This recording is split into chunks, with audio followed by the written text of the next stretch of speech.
ప్రజలకు ఆదర్శంగా నిలవాల్సిన ప్రజాప్రతినిధులు పరస్పరం దాడి చేసుకున్న సంఘటన ఉత్తరప్రదేశ్లో జరిగింది. నూతనంగా నిర్మించిన రోడ్డుకు సంబంధించిన విషయంలో జరిగిన వాగ్వాదం కాస్త బహిరంగంగా చెప్పులతో కొట్టుకునేంత వరకు వెళ్లింది. ఉత్తరప్రదేశ్ సంత్ కబీర్ నగర్ కలెక్టరేట్లో జరిగిన ఈ తతంగానికి సంబంధించిన వీడియో ప్రస్తుతం సోషల్ మీడియాలో చక్కర్లు కొడుతోంది.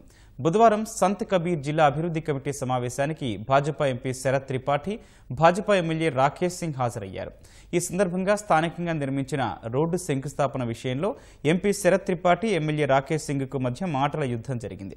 ఆ వాగ్వాదం ముదిరి సహనం కోల్పోయిన ఎంపీ శరత్ త్రిపాఠి కాలికున్న షూ తీసి ఎమ్మెల్యేను కొట్టాడు. దీంతో ఎమ్మెల్యే రాకేష్ సింగ్ కూడా ఎంపీపై చేయి చేసుకున్నాడు. ఈ వ్యవహారమంతా ఉత్తరప్రదేశ్ మంత్రి అశుతోష్ టాండన్ సమక్షంలోనే జరిగింది. ఈ సంఘటనపై భారతీయ జనతా పార్టీ రాష్ట్ర విభాగం ఆగ్రహం వ్యక్తం చేస్తూ ఇద్దరికీ సమన్లు జారీ చేసింది.